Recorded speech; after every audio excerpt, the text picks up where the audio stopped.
We're here to provide an update on the safety plans and precautions that we're going to be taking for this evening. The City of Minneapolis is filing a declaration after today's shooting to encourage the judge to rule on a temporary restraining order on Monday that would grant us immediate relief and would help stop this operation that has been so harmful to the city of Minneapolis. The state of Minnesota has resulted in multiple shootings and tragic deaths. I have formally requested assistance from the National Guard to support the limited number of officers that we have in the Minneapolis Police Department. We have around 600 officers in total. Days off have been canceled. Our incredible Minneapolis police officers have been working tirelessly to do their day-to-day work, and simultaneously they are put in the middle of these chaotic situations. We will not be able to do this on our own, and so we are getting assistance from both mutual aid jurisdictions as well as the request to the governor for the National Guard, and we're appreciative of the assistance. Our community is tired. Our officers are tired. Our businesses are tired. And this additional support is necessary. And again, the chaos that we are seeing is caused directly by ICE, Border Control, and this federal administration. Our top priority is keeping our neighbors and businesses safe, and the additional support will help us do that. Our community service officers are helping to deliver food to families that are in need. Community members are out there peacefully protesting, making sure that their voices are heard. They're escorting workers to their jobs. They're taking care of daycares. It has been extraordinary how people around our city have stepped up during this difficult time, and there is an incredible group of leaders in senators and members of Congress that are here with me to deliver a powerful message in just a couple of minutes. We're also working closely with our immigration task force to make sure that clear and transparent information is coordinated. We'll continue to do everything in our power to keep our neighbors safe and to stand up for our immigrant communities. Most of the protests that we've seen have remained peaceful. Let's keep it that way. Let's not counter Donald Trump's chaos with our own version of chaos here. I understand that people are angry. I'm angry. I understand that people are experiencing trauma. It makes sense. Our communities have been placed on the very front line, and this has been ongoing now for weeks. It must end. Remember, it's only our city that will suffer if there is damage or destruction that is done. Finally, to the victim's family and friends, our hearts are with you. Our love goes out to you. I know that there is nothing that I can say right now that will ease the pain. But I hope you know that Minneapolis cares deeply for you. There are 435,000 residents that will do everything possible to stand with you. With that, I'll turn it over to Chief O'Hara, who can give more of an update on the plans for tonight.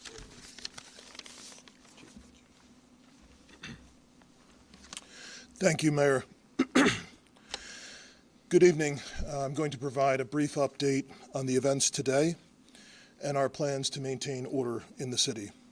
I recognize that this is a volatile and emotional situation, and our focus remains, as it always has been, on de-escalation, slowing things down, and maintaining peace and order in this city. The situation is stable right now, and it is peaceful, and we intend to keep it that way. After our last press update, additional residents and demonstrators gathered today, and the situation deteriorated.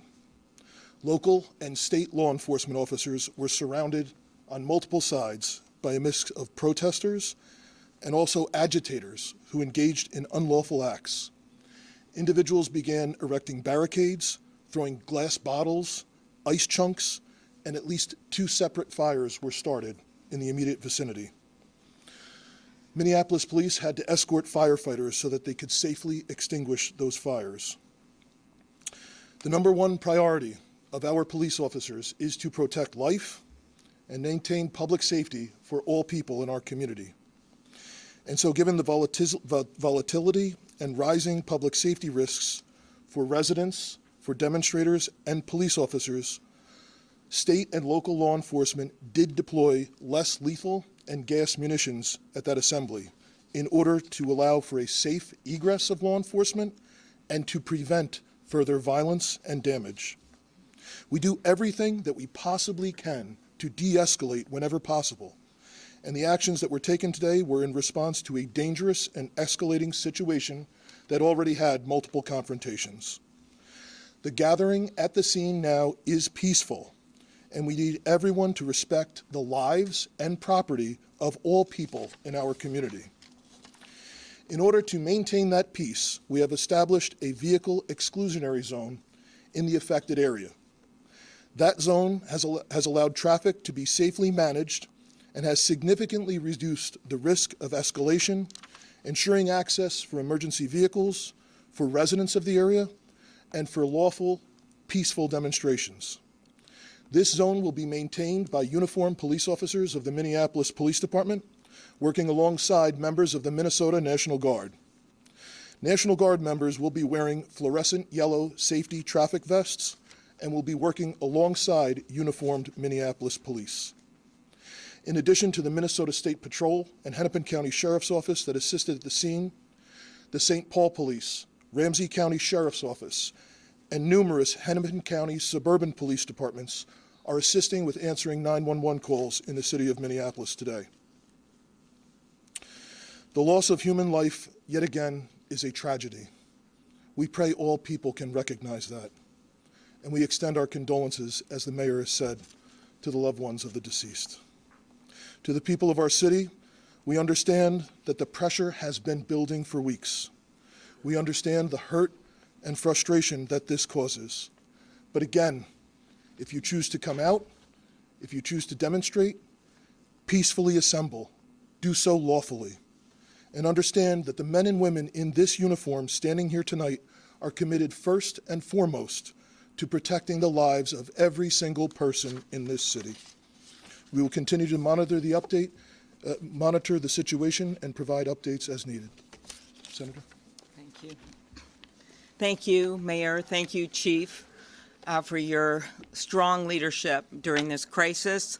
I'm joined today by Senator Smith, as well as Representatives McCollum and Morrison, and joining us in a statement are Representatives Craig and Omar.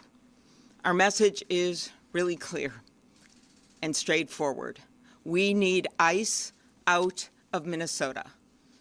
They are not making us more safe. As the tragic killing this morning, as people saw it viscerally on that video, shows us, they are making us less safe.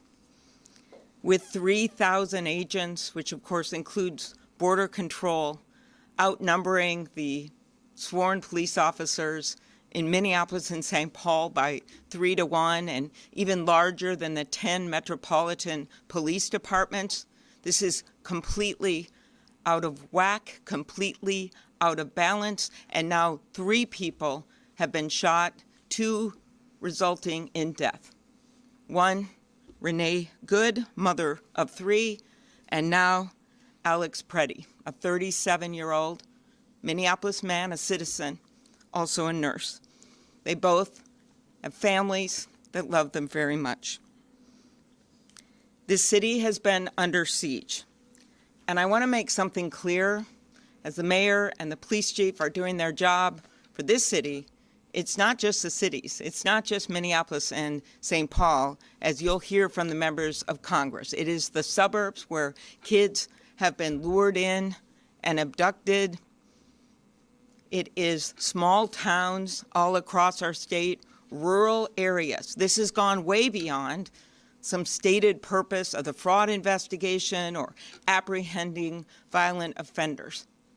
That's not what this is about anymore when you have 3,000 agents overwhelming sworn police officers. I took part in that peaceful and powerful march yesterday, all those peaceful people. And then we wake up this morning to this horror. As members of Congress, we are calling on this administration to get ICE out of our towns, off of our streets. It will make us more safe. We, as a congressional group up here, strongly opposed the ICE funding this week. We opposed it this summer when our Republican colleagues tripled the budget, $75 billion. It is now more than the FBI. They reduced the training from 5 months to 47 days. And these are the results. We are also calling for a full and transparent investigation. We have done this before in Minnesota, coordinating with local and state and federal law enforcement. And if they're not going to do it, then they need to get out of the way and allow our very professional Bureau of Criminal Apprehension to conduct the investigation into these killings. And finally, we call on our Republican colleagues to stand with us.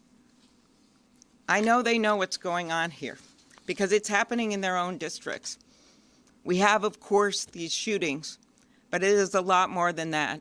They know that something's wrong when a Hmong elder is pulled out of a house in his underwear and slippers, and they figure out about an hour later they got the wrong guy, and in fact the guy they were looking for is actually in jail. Or a 2-year-old, a case my office worked on, in addition to hundreds more, who's taken with her dad and then put on a plane to Texas when her mom is desperately trying to get her. We got her back. But none of this should be happening. None of it. So we call on our Republican colleagues to join us because we have warned this administration. I have personally warned them that there would be more deaths, that more of this would happen. And clearly they're not listening. So we ask people around the country to talk to their Republican representatives to make clear that this is not the America that is ours. This has got to stop. And with that, I turn it over to my colleague, Senator Smith. Good afternoon, everyone. So today, federal agents beat and then shot multiple times and killed 37-year-old Alex Jeffrey Preddy, a U.S. citizen, a Minneapolis resident, and a VA nurse. Eyewitness video shows once again reckless, violent, and dangerous federal agents taking the life of a Minnesotan. And rather than following standard law enforcement practice, which is focused on public safety and de-escalation, they have killed another person. And the Trump administration has already called Alex Preddy a domestic terrorist. He was a nurse. We send our heartfelt condolences to his family and to his friends. And all Americans should be outraged at this unaccountable, violent federal force which is operating with impunity in our city. And you need to know, America, that if it can happen here, it can happen in your community too. So we gather here to say, first, I want to say to the President, you must stop Operation Metro Surge immediately and send these ICE agents home so our communities can be safe. Second, it is essential that trusted, impartial state investigators at the BCA are allowed to fully investigate what happened here today. Third, I urge my neighbors to express our grief and outrage at this killing and at the federal invasion of our cities peacefully and with the love that we showed yesterday when so many thousands of us showed up in support of our community. And finally, we must have our Republicans in Congress, they must join with us to condemn this violent and unfettered violent abuse of power and to stop it. And they can do that by refusing to fund this agency so long as it continues to kill and terrorize Americans. That is what Senator Klobuchar and I will be working on in the United States Senate. And I just want to close by thanking so much the local law enforcement and fire departments, not only here in Minneapolis, but all across the state that have been doing everything that they could, everything that you can to keep our cities safe. I once worked in City Hall, and I know what it's like, and I am so grateful for their relentless work to keep our communities safe. Representative McCollum.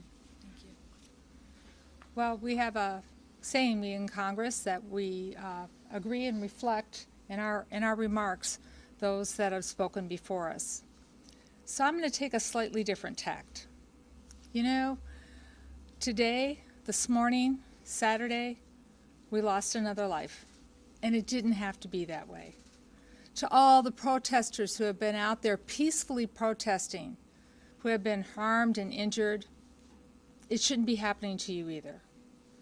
But I want to take a second, as Senator Smith was, just to reflect on the community. St. Paul stands with you, Minneapolis. The East and West Metro, we're united, as well as all Minnesotans. My phones have been ringing off the hook from frustrated members of communities that are asking me to talk to their Republican members of Congress to do something about the escalation of chaos and violence that has been caused by the presence of the Department of Homeland Security. Representative Morrison and I, along with Representative Omar and Craig, had an opportunity to show with our votes on the House floor just this week how disappointed we are that the president refuses to listen. Oh, well, we're more than disappointed. We are outraged. Part of the bill that was on the floor was to provide more body cameras for ICE. Well, they have them already in the thousands, and they refuse to wear them. So, Secretary Noem, have your officers suit up and put on their body cameras, just like our law enforcement does. To our law enforcement here, we appreciate you, especially those of you who have been working the extra shifts.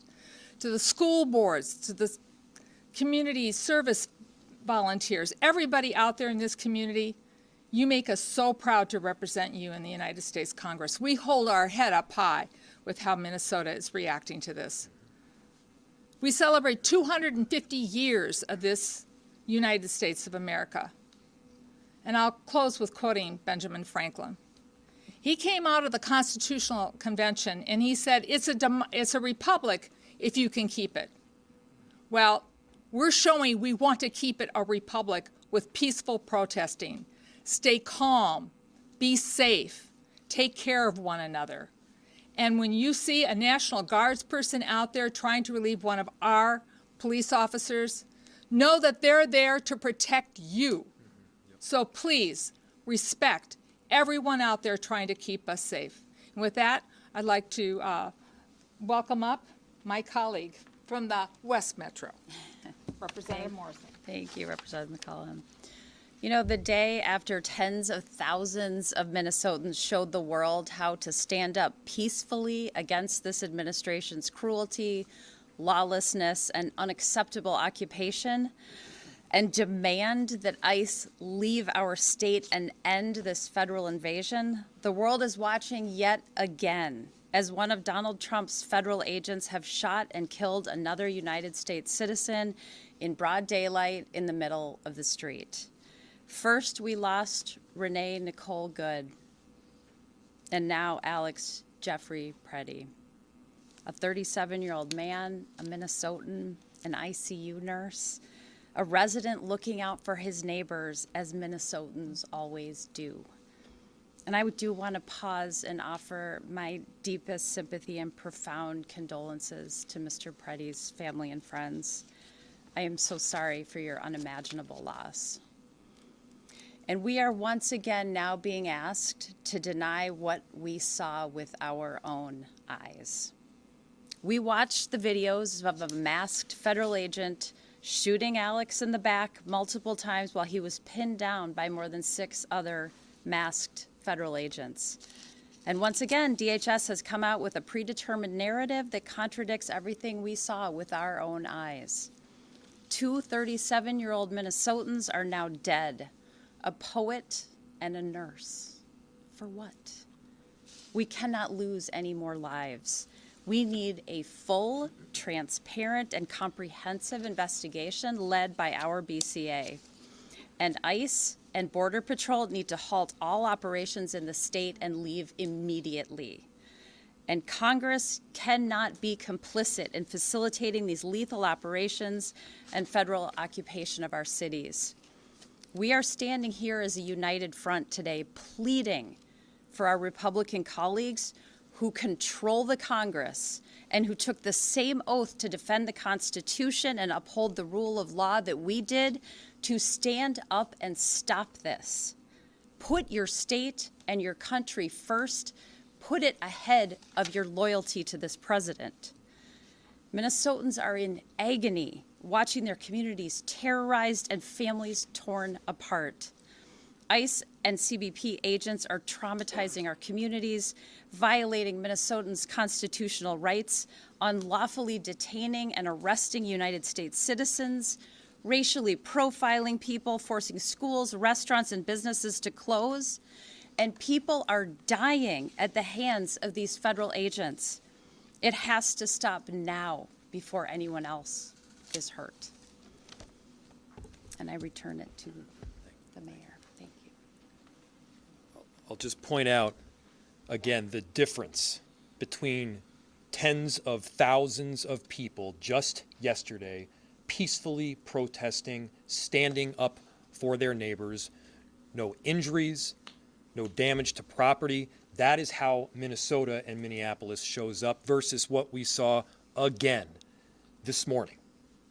That is what is causing chaos on our streets, those actions that we saw on video, and you can believe your own eyes. With that, we'll open it to questions. Senator Klobuchar, are you willing to use every lever of power at your disposal as a member of the minority party to stop what is happening here, up to and including a government shutdown? Right now, we are focused on getting ICE out of the state. And of course, we will use every lever that we have. But I do remind people that Donald Trump runs the White House. And sadly, because to date we have not seen the Republican members of Congress standing up, he also seems to run the Congress. But the point here is that there are many changes that we could make. You know, why aren't we helping fund local law enforcement instead of what they did with this bill last summer where they tripled the budget? And why aren't they pledging to have a full investigation of what happened? I have a lot of respect for our local law enforcement here, and I appreciated the words of some of my colleagues who talked about the fact that people have to differentiate here with what they're doing on the front line every single day. So there are many things we could do. Budgets are a value choice, and that's what we're asking our Republican colleagues to do. I work across the aisle all the time. I work with them, and I know that many of them understand that what's going on right now is wrong. And so the way to get to a higher ground, honestly, is to get them to get ICE out of our state right now, to call the president, to speak out as we have been doing day after day after day, and to remember these little kids who are afraid to go to school, and to remember the people who are legal citizens who are wrestled to the ground, yelling, "I am born here, I was born here," and to remember these two that we've lost. And I hope that's something that they all take home and that the people of this country do as they look at how they can get this administration to stop this. Mayor Frey, can you talk about the legal case that you were pursuing and how this shooting changes your strategy? What is your best case scenario on Monday when you go to court? So there's two forms of request that we have been asking for. The first was this temporary restraining order. The other possibility is some form of injunctive relief. Now, I don't want to get too into the details because I'm bound to get something wrong, but the question is one of urgency and immediacy. The issue is that we recently saw somebody shot and badly injured. We then saw somebody shot and killed, and that was the second one. Chief, I think we've only had 3 homicides in the city this year. Is that right? 2 of them, ICE. 3 homicides. 2 of them were from ICE. And so the relief that we're asking for is stopping this Operation Metro Surge in the immediacy.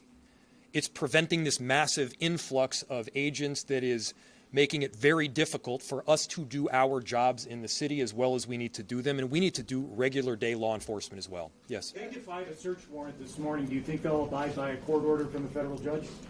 They have to abide. So the question is, they defied a search warrant this morning. Will they abide by a court order by a federal judge? Everybody listen to that question. The question is, will this administration abide by a court order? These are the underpinnings of our democracy, of our republic, and of this Constitution. The answer better be yes.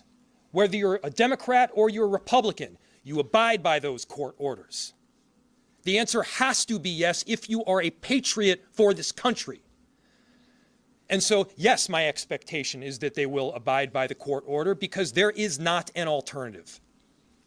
If I could just ask you, and also Senator Klobuchar and the other legislators, the rhetoric today seems back to where it was in the aftermath of Renee Good, if not even higher.